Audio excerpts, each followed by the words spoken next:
but it's not all supernatural that originate from God. The girl prophesying in Acts chapter 16 prophesied accurately, but the prophecy was not rooted in God. It was the spirit of divination.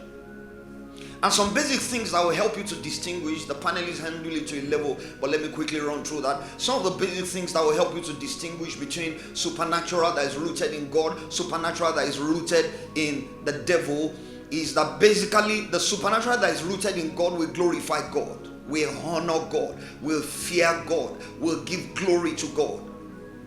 The supernatural that is counterfeit tries to appear like real, is accurate, is powerful, but will draw away from God, will give room to compromise God, to continue to live in carnality, to continue to live in worldliness, to continue to live in compromise.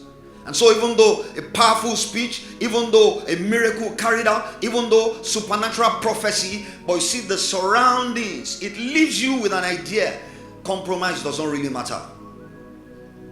You can continue in sin if you want grace to abound.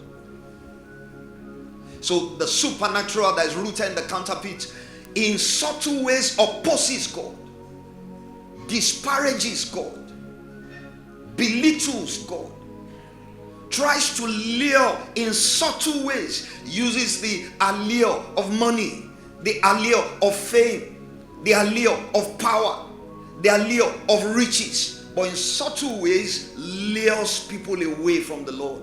And so though they get those things, get money, get fame, get power, once you talk, 1,000 people tremble. But you see, in subtle ways, you don't really regard the Lord. You just feel, well, let him hold his side, let me hold my side. Is this God even real after all?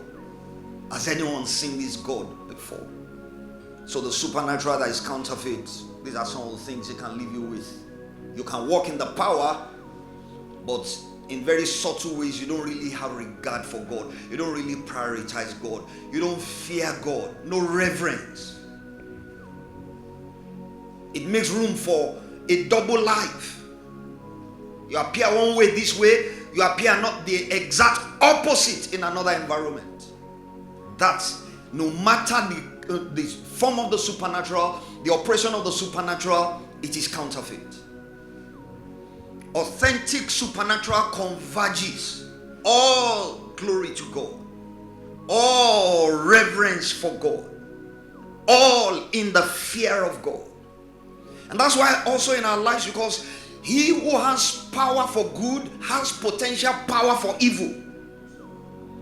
That's why we need to always check ourselves, check our lives, check our motives. We shouldn't always just think, because I produce this, it's a validation of God. You can make money and it's not a validation of God.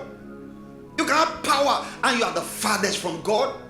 Satan has power, in case you don't know, but it's the farthest for eternity from God. Never use things, never use the attributes of your life, never use external things as endorsement or validation that God is with me. Counterfeit supernatural is powerful but dangerous.